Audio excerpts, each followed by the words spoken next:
the Circuit de la South awaits. Previewing Le Mans 2026 next.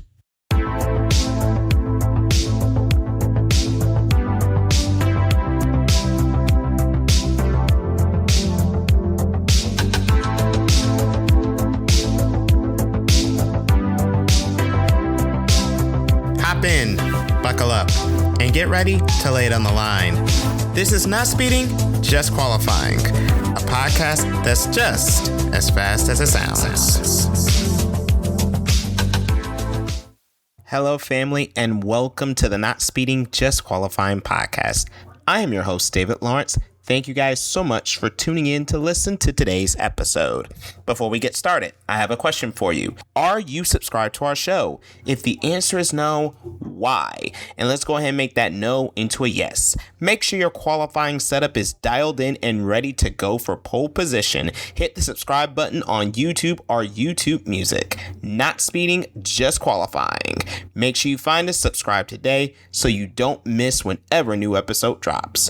Also, we are on a mission to reach 1,000 subscribers by the end of 2026, so make sure you subscribe, tell your friends to join us today on this amazing journey. There's race week, and then there is race week at Le Mans. Yes, ladies and gentlemen, the biggest sports car race in the world is back. And I called upon my friends at GT Report to help me get you all ready for the action. And maybe a little bit more. Stay tuned for that later. But for now, we're ready to preview this year's race, and we got a lot of ground to cover. So sit back, buckle up, and enjoy our preview conversation for the 94th running of the Grand Prix of Endurance. The collaboration is back, boys and girls. The Not Speeding Just Qualifying podcast is combining with GT Report, the website I write for IMSA and SRO America. We are getting ready for the biggest week in sports cars, and that is the 94th running of the Grand Prix of Endurance, which the world knows far and wide as the 24 Hours of Le Mans. To help me break down and preview this year's race, I have none other than my GT Report colleague and our lead WEC writer and photographer. Help me welcome to the Not Speeding Just Qualifying podcast, Rick Kieweit. Rick, thanks so much for the time, my friend. How you doing? Sorry if I butchered the name a little bit on the end. Well, thank you. That was quite an introduction. Thank you. Yes, how are you? Doing great, my friend. Pleasure to meet you in person. Pleasure to have a conversation with you. We got a lot of ground to cover, and we got three classes, so let's get into it. We're going to start with GT3. Rick, we were talking briefly before we got on, but the team to beat, at least at Le Mans, has to be Porsche and Manthey. They have won the last 2 years under the LMGT3 rules. A two-part question. I'm going to make this simple to come out the gate. What will it take to dethrone Manthey, and who, in your opinion, is best equipped to do so? I think the only thing that can stop them at the moment is technical difficulties. But then again, it's a Porsche 911 GT3. There are like 100 gazillion of those cars in the world racing. They know every bolt, every piston, everything is triple checked. So how is it ever going to break down? I actually can't remember a 911 breaking down at Le Mans in the last couple of years. Wow. I honestly can't remember one. Even back in the GTE Pro era, I cannot remember one Manthey breaking down with technical difficulties. I can only remember the victories, the pole positions, the lap time records. Should I go on? I think the favorite for this year. Yeah. So, with that being said, you talked about two manufacturers in particular. Who do you think are best equipped to take Porsche down? Yeah, on outright speed at the moment, I think Lexus is probably leading the Astons because they're the quickest cars. But we have to take into account that nowadays, and that's a change from last year, the BOP isn't published anymore, so we actually don't know how many, what kind of weight punishment they suffer. Man. Yeah, it's hard. On outright speed, I think they're both faster.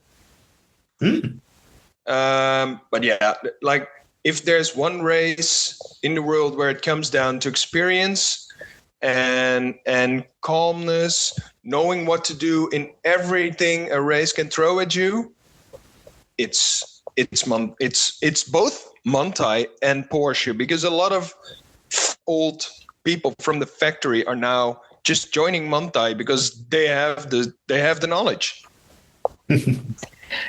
I like it because let's face it, like you said, Porsche is just the old war horse. They've been at this game way too long. They know exactly what they're doing. So it's easy. It's hard to bet against Porsche, so I don't blame you at all. I definitely have to say I like them, especially like you said. And honestly, I think it's the 92 car. They've actually been running well the first two races, which actually flows into my next question.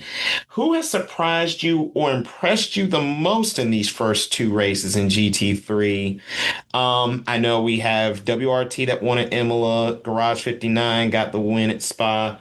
Who are either of those two teams or somebody else surprised you and maybe could make some noise this week?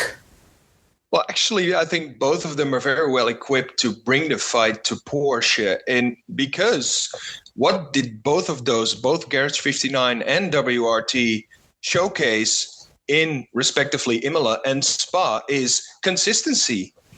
The Garage 59 car came from the 15th grid position, but it had an incident-free race, and it drove to the lead and stayed there.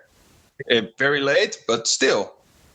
And now that I think of it, Ford actually took pole position in Spa, and they were in the top group for about 1/3 of the race, and then they ran into difficulties as well. Ooh. I love how you put the consistency bit on it, because as all of us know, the one thing in this game that you're going to have is the consistency, but also just being able to maneuver your way through the field, because this is the biggest class there is at Le Mans. 25 cars. You're basically darn near half the grid. So you are going to have that. You're going to have that ability. And of course, now with that being said, Circuit de la Sarthe is a drafting track, so passing is not necessarily Monaco. So you got plenty of opportunity to pass. Now, I know real quick, looking at the entry list, Rick, which of the non-wet cars you think might have the biggest impact? We got quite a few of them. Kessel's coming over from SRO, GT World Challenge Europe. We got the IMSA cars. We got 13 Autosport coming over. And then we also have JMR Motorsports, who does GT World Challenge Asia. They've come over and they're partnering with TF Sport on a third. Any of those might be somebody you'll look at just to make some noise and possibly stir a surprise? Well, what was the top entry from IMSA? Was that the Corvette from 13 Autosport? 13, yeah. Yeah, so Corvette has been strong at Le Mans over the last years. They came really close to scoring both pole positions and race wins, but were constantly struck by small things that blew up really big and cost them the win. This year, they're actually entering with 4 Corvettes, if I believe, and they have very strong drivers. I see Ben Green in the third TF Sport car, very experienced.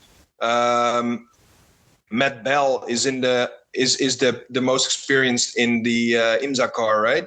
Right. And they didn't get the invite from IMSA for nothing, right? So they're in a strong car and they're running in the top of IMSA, so they of course they have a chance. And if you look at the other Corvette, Nicky Katzberg, he is always a front runner. For Le Mans, Ben Keating is also returning. for which I worked actually a couple of years back when he was in funny story in the Ford GT, the purple one. Okay. We were his photographer. Yeah. Awesome. So yeah, long story, but a great one. And yeah, I think if I have to name an outsider, besides Manthey and obviously the Ferraris, because there always are, both that 33 TF Sport Corvette is one, and the front-running WRT BMWs.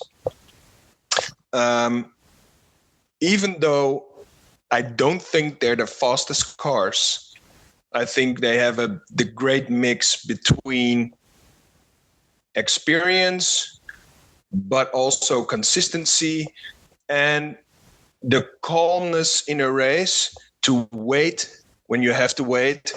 Yeah, in Dutch we say, look the cat out of the tree. So just wait till it comes down. It will come down eventually, and then you act. You don't have to make 7 pit stops when it rains and it stops raining and you pit again. You know the famous example from Prost and Senna? Oh, yeah. Calmness is often better, especially in a 24-hour race.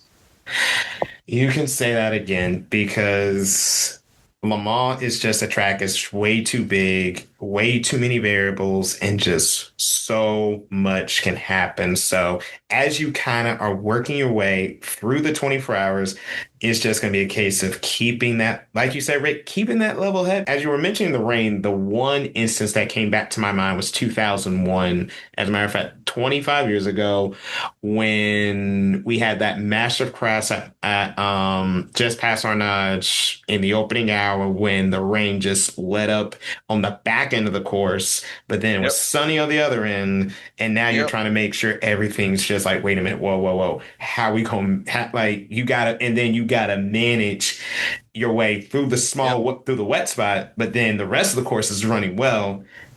It can get really chaotic really quick. All right. Really quick. All right, so now let's jump up to LMP2, 19 cars. Pro-Am class, we have 9 cars in that subclass. AO by TF, Spike the Dragon won last year's class. Of those bronze drivers in that Pro-Am list, which one you think will make the biggest impact? Which ones do you like going into this one? Yeah, I like the ones that I think that make the biggest impact. And I think basically, especially with bronze drivers, and don't forget, when you get old enough, you automatically become a bronze driver just because of your age. Nice if you point. can remember Jan Lammers a couple of years ago, he has driven Le Mans like a gazillion times, but he was a bronze driver simply due to his age. If you can steer and drive that car and you have the experience, I no doubt think he actually commented that his reactions were a little bit too slow, and in the dark he could see a little bit less, but his lap times, especially during the day, nothing in between him and the gold and platinum drivers. So if we follow that line, I think the 44 Pro competition with the Felbermeyer family, added with Lorenzo Fluxa from Spain, but also a very interesting entry is the one with François Perrodo, who actually got Mathieu Vaxivière, who I think he also drove the Peugeot, but I know he drove the Alpine, right? The 8424. I believe he did drive the LMP1. I know that. Yes. And he drove the Rebellions and Ben Barnicoat. It's a stellar lineup. François Perrodo, at least he has the experience. And Vaxivière and Barnicoat, we all know them. Fast drivers, have driven Le Mans multiple times. They definitely have a chance. Same goes with the Felbermeyer. I can remember the Felbermeyer Porsches. What was the type number? 99? I want to say that was 996. 996. Yeah, definitely. Decades ago, they were already at Le Mans. And there's also an DKR car with, I must admit, I'm not familiar with John Ferrano, but he is driving with Sebastian Alvarez and Renger van der Zande, platinum driver, which obviously automatically makes him a competitor for the win. And sorry, I just came across the TDS racing entry. It's ridiculous, actually. Why are they all in the Pro-Am class? Because they're driving with Matthias Bash, Kevin Estre, and Tobias Lutke. That's two drivers that can both run a hypercar easily, and did. So yeah, there's honestly not too much difference between the Pro-Am, the top of the Pro-Am field, and the Pro field.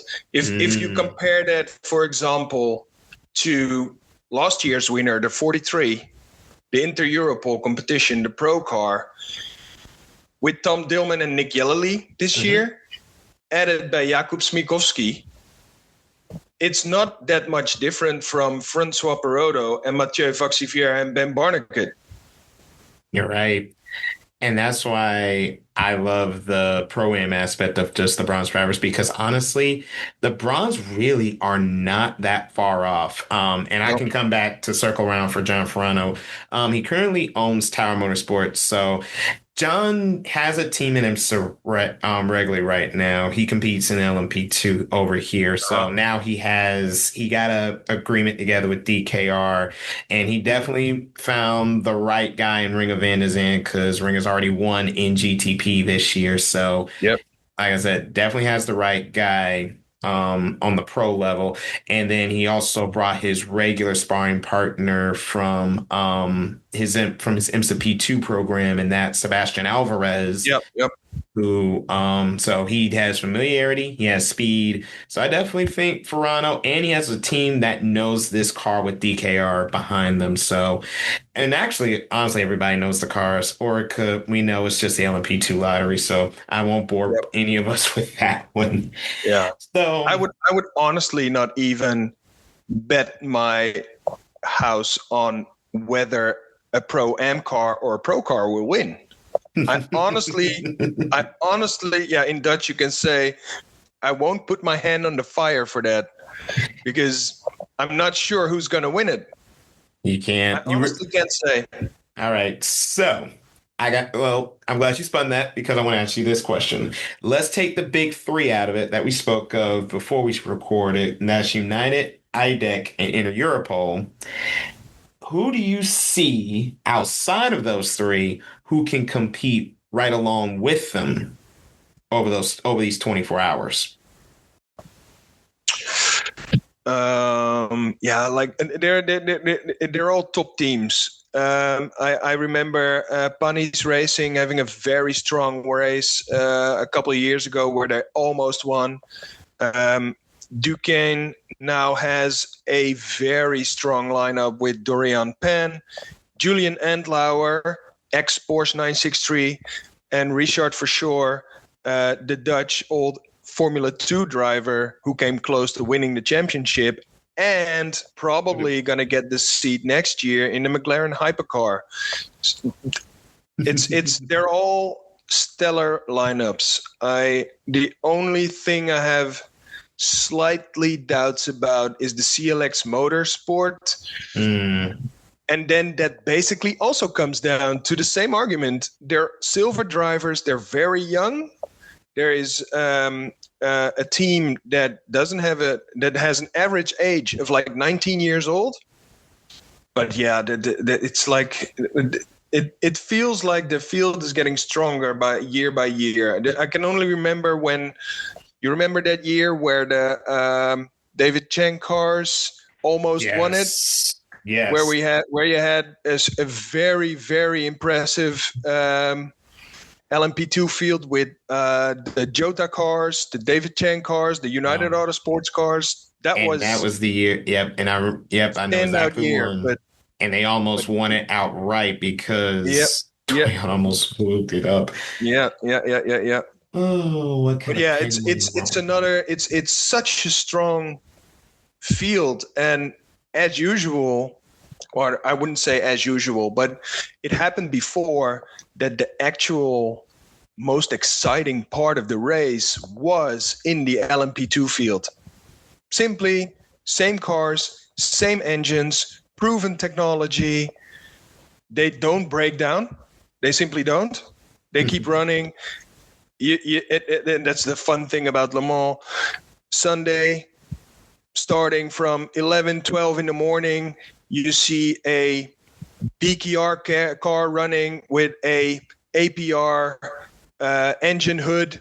You see an AF Corsa car run with the Proton competition front, because they all interchange parts with each other. And these cars, you need to try really hard to not finish.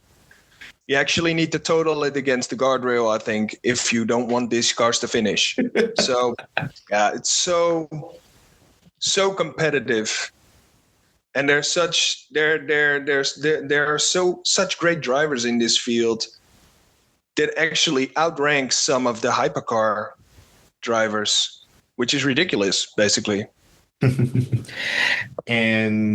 But that kind of also speaks as we move on to hypercar, just how even though there's so many programs, it speaks to just how so few seats there really are when you have the caliber of prototype talent, where you have to have drivers in LMP2 instead of the main hypercar category. So with that being said, 18 cars. Let me start with this question. I'll keep it short and brief. Is it Ferrari's race to lose for a fourth year in a row? Good question. Do I have a good answer? I think it is. I think it is. But that new Toyota, man, it's good. Fast. Very and good. I think it's much faster than we think. And we got a glimpse of it in Imola. They were nowhere in Spa. Ouch. We thought. thought, and then in the end, they still came. What did they finish? I don't know from the top of my head, but they didn't finish in P15 and 17. Yeah. So never. How do you say that? Disregard Toyota. Overlook Toyota. Never overlook Toyota. They came up to 5 in 6 hours from. What was it, 15 and 17 on the grid? They did. Because what did they have most in this field? They have the most experience. And that's like 75% of your race win is race experience. But it does get a lot harder to predict not having the BOP published anymore. It's gonna be That's very the elephant in the room. We know. And it's funny because IMSA actually made a fun little anecdote. We're not supposed to talk about BOP in public, and it irritates a lot of the drivers over here. So trust me, we know. Big headline coming in, of course, Hyundai Genesis. They're making their Le Mans debut this year. Based off of what you have seen from Imola and Spa from them, what are your expectations for the GMR 001? I was very impressed with the Genesis car in general. It was reliable. They could keep up pretty well with the rest of the field. I think they had incident-free races. It can't be about the drivers because they have a stellar driver lineup with a great mix of both experience and speed from multiple teams. They have Paul Chatin, who was at Alpine. They have Derani from who was already at Glickenhaus. Juncker Dea, who's very well equipped to drive hypercars. Mathieu Jaminet, who driven the 963, right? Right. And that's not even to mention the front runner, André Lotterer. We don't even have to talk about him. One of the most experienced and fastest and most successful drivers on the grid, I think. But yeah, it's because I also think that the BOP has to settle in, right? The way they calculate it, they need a couple of races to come up with a good BOP for the car, because you can actually. And I also believe that they're not pushing it to the limit just yet, which is very understandable. If you want to like to finish first, you first have to finish. So yeah, I think they're still building experience, like the same that Peugeot did, the same what Aston Martin did, same thing Cadillac did. Like, you need to finish, and you need to have miles. You say miles, right? Not kilometers. So you need to have a couple of thousand miles under your belt, like just to know what is important at what time, what do you do in which situation. And you need to build that experience. And if you go all out in the first couple of races and try to show your best and your fastest laps, the risk of going off with a car you don't fully understand yet is so huge. And that's way more costly than just taking it easy. Like, this rule set is for another 5 or 6 or 2030, I believe. Yeah. So they have time. They don't have to rush it. And maybe that's something we need to talk about in the end. They have a stellar livery for Le Mans. Oh, it is awesome. We need to talk about liveries, my friend. Let's talk about some of these paint schemes. We got a lot of classic. We got Porsche. We got Mercedes-Benz. We got WRT BMW. So we got a whole lot of paint to talk about. I'll go ahead and start with it. Let's go ahead and get out there. Which one is your favorite so far that you've seen? Got to be the BMW, the M4. The M4, because they did something special with the Shell livery, the number 20 as well. They did, but they're running like the M4s. No, basically the single M4, the 69 car, is running a different livery every race to commemorate a classic BMW from the past. Okay, so the 69 is running the old Golf livery from the 90s. Yeah, in Le Mans they are. Yeah, the race-winning McLaren Golf.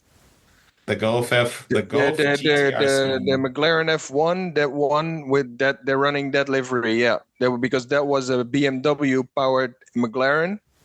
They're running that car at Le Mans. The Tic Tac livery is indeed from DTM in the late 80s, and at Spa. They ran an old M6 livery, I think, from the 1,000 kilometers of Spa or 24 hours of Nürburgring. Yeah, it's amazing. I love these kind of things. I go crazy about liveries. So and that's also because second best is Mercedes, I think. Yes. Simply because they do silver, because they're known for silver. And I must honestly admit, that's also the joke on Porsche, because everybody knows, if you ask anyone who knows a little bit about race cars and you ask them who always paints their cars silver, everybody's going to say Mercedes. And what did they do after Mercedes announced, hey, we're going to do another silver livery this year? We tweak it slightly, but it's still amazing. And Porsche says, we're gonna do the same. But to be fair to Porsche, this was their first Le Mans car from all the way back in 1950, and I want to say it was 52. Yeah. Actually, no, 51. Spider, I think. Yes, the Spider. Yes. Yeah. The Spider all the way back from 1951. And it's kind of fun to realize that while Mercedes was known as the Silver Arrows, that Porsche actually got their start with these silver bodied machines as well before we got accustomed to the pig car and the Rothmans and all the Newman. The Newman is my favorite one. The yellow one. The Newman 84, 85 winner. Yeah. Yeah. I'm now here in the States to give you a little idea. Porsche has been doing some throwbacks because not only is it their 75th, but the team that runs Porsche Penske, of course, is their 60th anniversary as Yep. a team. So they've been doing some throwback liveries. So I would love them to see if they can pull out the Newman 963 just for Yeah. the That sake would be of amazing. Porsche. Yeah, Yeah. it's part of the Yeah. history. So why Yeah. not? Yeah. Hopefully Yeah. we get there. Yeah. All right, Rick. Now I get to have a little bit of fun. You and me. We're gonna take a look at these entry lists. We're gonna pick class winners. All right. Let's go for it. Let's start in GT3 and work our way up to the top. So All right. GT3, who do you have? Um, the 92 Ah, Porsche. Was it I can yours? dig it. Was it yours one? Your one? For me, I'm gonna go off the beaten path. Call me crazy, but there's something about Garage 59. I Yeah. feel they can pull an upset. Yeah. And I like not the Spa winner, but I like that 58 car. Yeah. Benji Gotham, he's been a McLaren man. I Yep. think there's a good opportunity as long as that McLaren holds out. Yep. I think that car can. I think that car can spring a surprise. I will say this: I will say that TF Sport, JMR Corvette, Jeffrey Ibrahim, Lorcan Hannafin, and Ben Green. If that car holds up and they don't run into any issues, my God, I can see them right there fighting with them at Yep. the end. Yep. And they're in a good car, Very good. run by a good team with a lot of experience. Yeah. Totally. Totally. All Yep. right. I could go for that. Yep. Next up, let's see LMP2. Let's do a pro-am and an overall P2 winner. All right. As an overall P2 winner, Mm-hmm. I'm gonna go with the 30 Ducan team, the Dorian Pin car, with Julian Endlauer and Richard Verschoor. Ooh, that's a lethal lineup. And it would be so good if Penn could contest for the win. And I think she can. I'm always convinced, I'm a bit, let's say, I don't totally agree with the current flow in motorsports, but I am for equal rights. And if you show that you're fast, and Dorian Penn showed she was fast, then you have all the right to be up there, and I'm rooting for you. Absolutely. So that would be my favorite. For the Pro-Am, it's a difficult choice between the AF Corsa car with Vaxivière, Barnicoat, and Perotto, and the DKR, simply because the Dutchman's driving it. There are actually two, but the other one's also in the pro category with Job van Utrecht. But I'm going to go with the number 3 DKR, simply because, I know Renger as a driver. I don't know him personally, but I know him as a driver and I know what he's capable of. He is so well equipped in any car, but he is also, I believe, a very good coach in the team. And that is very valuable, I think, in Le Mans. I agree. Very valuable, especially when you're in this pro-am fight, because those bronze, I feel they are going to need a little extra something. And when you have that right pro driver that can really direct and guide not just that driver, but the team and make everybody better around you, that definitely can go a long way. Yeah. All right. For me, and let me just one more thing. Mm-hmm. Am I right saying that we even have a former Formula One driver in the LMP2 Pro class? You are absolutely correct. That would be Jack Doohan? That would be Jack Doohan in that number 24 Nielsen Orica. Yeah, exactly. So, I didn't even notice him. man, he's Is this his and first job after his Alpine adventure? this, I believe this is his first. This will be his first Le Mans without question. I believe this Yeah. is the first. This is his first opportunity outside. Of course, he also is doing some.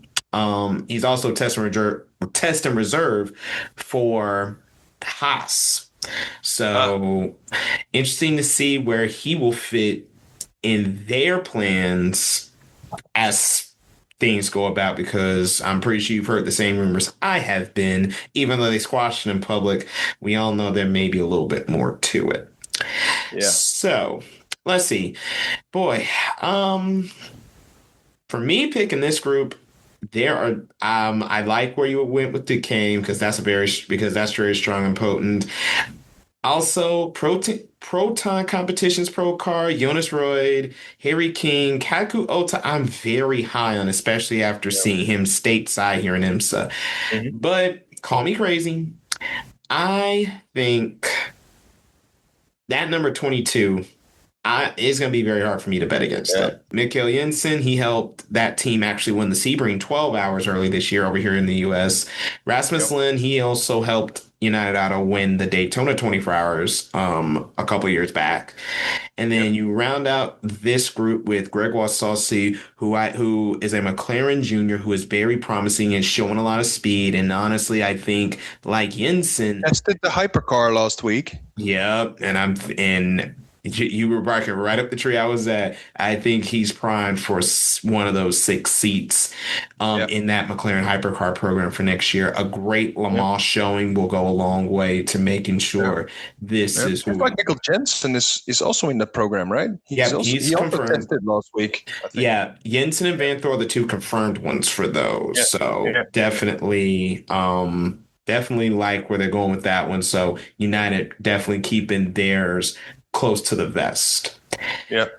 In the Pro-Am though, as much as I love Spike the Dragon, this number 4 CrowdStrike car has got my attention Yeah. because they now have literally the hottest guy in prototypes right now in the form of Germany's Lauren Heinrich. Yeah. Heinrich has 3 wins in the first 5 IMSA races. He made his debut for Porsche, of course, last year in Bahrain. First time he had driven a prototype, and now he has a Daytona 24 hour. He has a Sebring 12 hour. And honestly, with his speed, I would not be surprised if they even take the LMP2 outright with him and Alexander Quinn. By the way, Quinn and George Kurtz, they are fresh off winning LMP2 at the Daytona 24 hours this past January. So Quite the performance. at CrowdStrike, yeah. So I'm very high, and George has won class here at Le Mans before. So I'm very bullish and high on that CrowdStrike APR trio and that number 4 car. So I definitely think they'll be in contention with it. Yeah. Totally. It's like you can make arguments for almost every car in this class. You really can. Ridiculous. You can. We were when we were doing our when I was doing my Rolex preview with the Inter Radio guys up here, we were like, ooh. Yeah. And Ryan Marine, who does IMSA Radio, who does GT World Challenge too, he hit the nail on the head. And he actually called Kurtz and company to win the class, and they did it despite an opening lap wreck. I should mind you, they got caught up in a 4-car opening lap wreck. Kurtz spun it a second time in the late night hours, but his young guns, Quinn, Sowery, Jakobsen, they got him back right and won it. Yeah. And Quinn double gets every flower because of how he managed the fuel late in that going at Daytona in January. Yeah. All right, Rick, here we go. The money question. 4:00 Sunday afternoon. Who comes under the checkered flag? Who wins the 94th 24 hours of Le Mans? I'm gonna go off course by going with a Cadillac. I just don't know which one to pick yet. But if I have to pick, I'd go with the 12. It's this car. It just needs a win. It deserves a win. It won at Brazil last year with a flawless execution. They had pole at Le Mans last year. It has to happen this year, or at least I want it to happen this year. There's like we've all known the GTE Porsches. We've known the Mazda 787, but at the moment there's nothing more exciting as a Cadillac V Series R driving out of the pit lane and kicking in that big V8 out of the hybrid. Unbelievable. I used to root for Peugeot for doing something different. And I'm always a bit of the, how do you call it, for the outsider, the outlier, the underdog. And the Cadillac has been the underdog for the past 2 years. But they've only gained more experience, more knowledge of the car. If they have a chance, it's going to be this year. Or the next years, of course. But I think they really have a chance this year. I think there's a top 3 this year and not a top 2. Ooh. And before I get into my pick, I want to expand on yours a little bit. They have a very potent group. I actually spoke to Wayne Taylor, who owns the third Cadillac in the car that's coming over from the States, and he talked about how much synergy he and his team had with Hertz Team Yoda last year, and when I say this driver lineup for both cars is really unbelievable. You got Earl Bamber, Jack Aiken. Aiken actually just took over the IMSA points lead. He and Bamber won convincingly in the last race in Detroit, Michigan. Sebastian Bourdais, he's from Le Mans. We know what he can do. He's a son of Le Mans. So even if the 12 doesn't win, if the 38 just pulls it off, that would be something. In the 12 car, though, there's an interesting story because, of course, the man who won the pole, Alex Lynn, he's not here, but he has a very solid replacement in the form of Louis Delatraz, who, of course, drives for Cadillac stateside. And he is just... Do we know why Alex Lynn isn't here? I haven't seen him. He had an injury, suffered earlier that... Yeah, he had to have his surgery rescheduled. Yes. Yeah. He had to have the surgery rescheduled. So unfortunately, he wasn't able to get healed in time. But you got Norman Nada, Will Stevens, who have been Yoda mainstays even when they were running the 963s and the privateers for a while. So they know this team inside and out. Stevens, of course, has been racing with Wayne Taylor over in the States as an endurance driver. So he knows these cars really well. So you got everything there to make this attack.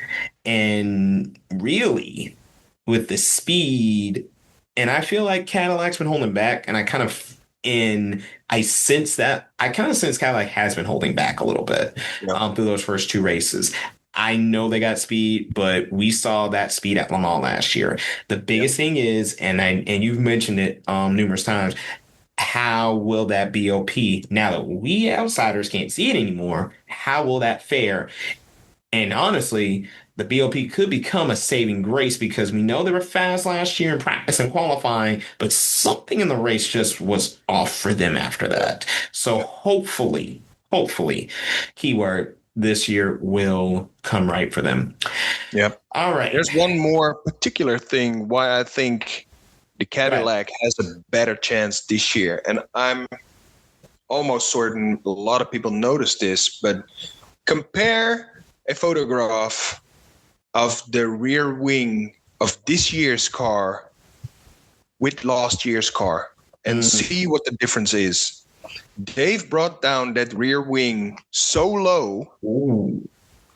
It's probably, if I have to guess, it's 15 to 20 centimeters lower. It will really catch your eye when you look at it and when you compare the two.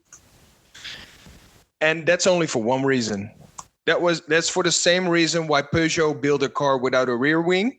that is for one purpose only, and that is to be fast at Le Mans. Also, the BOP cannot touch that rear wing because the rear wing is that low. And yeah, so it's a bit wait and see, and I don't think we're going to see it Sunday. Oh, absolutely not. No one's going to show their hand. I'm definitely keeping an eye out on them Thursday evening when Hyperpole's scheduled and what their lap time is going to be. I don't know when, because there's always a BOP tweak in the middle of the week, right before the race. I'm not sure. I remember now. To your point, Rick, I do remember they did do that last year. Yeah. So there's a chance the ACO could come in and pull some stuff again like that this time. Yeah. So it might be they don't even go for the outright pole, but they still sandbag it on Thursday. Ooh. And then they fly away in the weekend. But not hindered by any knowledge. I'm not an engineer, and I'm also not a specialist on the BOP, but none of us are. It is. I think they took a gamble, and it might be a very good gamble. I don't disagree. Let's wait and see. I don't disagree with you. All right. As for me, you mentioned something earlier about Toyota. I'm going to mention something else. Toyota has a point to prove, and they have a monkey on their back right now. Here's the reason why. Since everybody else came into the hypercar fold 3-4 years ago, especially when Ferrari showed them out in 23, Toyota's had a point to prove. Yes, they have their 5 Le Mans titles, but we already know the biggest inception for them is y'all didn't have anybody to race against those 5 years. No. I was, for my Instagram, I was going over the last years, and I saw, and I wanted to schedule every post with a text saying it was only 5 cars competing in the highest class, but we all kept going because we knew it was all going to change. And I was making the posts, and it was 2019 and 2020. No, it wasn't in 2021 and 2022, and it was all going to be the same post. There it is. But yeah. And to that point, when Ferrari, Porsche, Cadillac, when the cavalry came to give them the competition they needed, of course, Toyota won the other races, but this was the one chink in the armor they could not get over the hump with. I'm not blind in saying that this GRO 10 upgrade did not come at this time for no reason at all. No. I am firmly believed Imola was just the beginning. I think Spa, to your point with how Cadillac was running, is a little bit of a sandbag, and they know they have this car for this race. This upgrade was for one reason and one reason only. Toyota wants to say we can beat everybody else when it comes to this game. We don't need to lessen the field to make a point. We don't have to lessen the field just to win. We can beat everybody. And they brought that beautiful GT1 livery from 1998-99 back when those cars should have won. Yep. And I go crazy for liveries anyway. Oh my God. Especially retro liveries. So, yeah. And I'm telling you, if you don't love that TSO20 GT1 livery, I got nothing for you. Yeah. So I say all that to say, I think Toyota gets the monkey up their backs this year. I'm going to put Kamui Kobayashi, Nick DeVries, and Mike Conway. They take the checker flag Sunday afternoon to win Le Mans 2026 for Toyota. That very well happen. Ooh, yeah, man! I can't wait to see how these pan out. And let's quote another famous person from the past. If it looks fast, it usually goes fast. And man, this thing looks fast. I'm not a big fan of the what was it? The GR10, the old one? GR10, yeah, GR10. And the TS20s and the 30s. I wasn't a big fan of the design, but this thing, man, they did give an upgrade to the design department, because it looks fast, it looks brutal, it looks mad. Yeah, it's I think it's an amazing car. Doesn't sound very well, but it looks amazing. All right, Rick, for those who want to follow you during race week, what are your socials? How can they follow you? How can they follow you throughout race week? Of course, you can follow GT Report, which is the easiest way. Bingo. My personal Instagram, on which I post all my WEC and race images, is Rick with CK _ KIEWIE again, a T, and then an underscore, and then photography. That's my personal Instagram. Awesome. And if you look for that insight, then have a look there. Definitely. And like Rick alluded to, of course, you can follow us on GT Report. Rick will be on site with a couple of other members of our team all week long. He'll be doing, and who knows, you might even get a little report from me, maybe one or two, to make sure Rick and the crew actually get some rest during those nighttime hours, because Le Mans does become a party. Want to enjoy himself too. We go all the way, man. 24 hours long. Not a minute of sleep.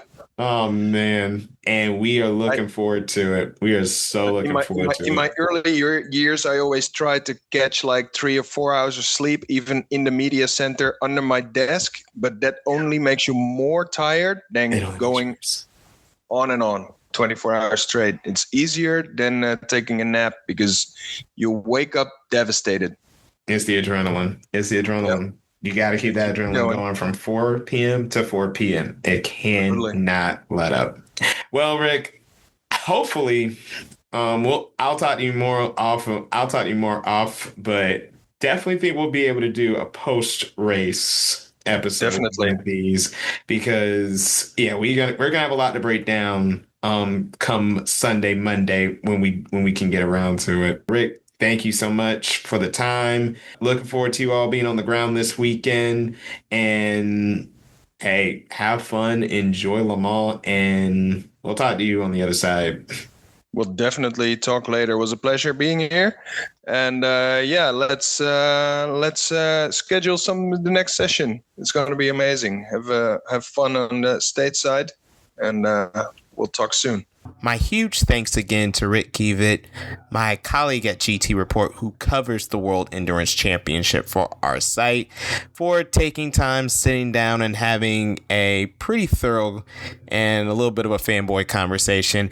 And thank you to you guys as well. I know this episode ran much longer than our usual runtime, but for a big race like this, I had to bring you guys a very in-depth episode, or as in-depth as we could in the time that we have.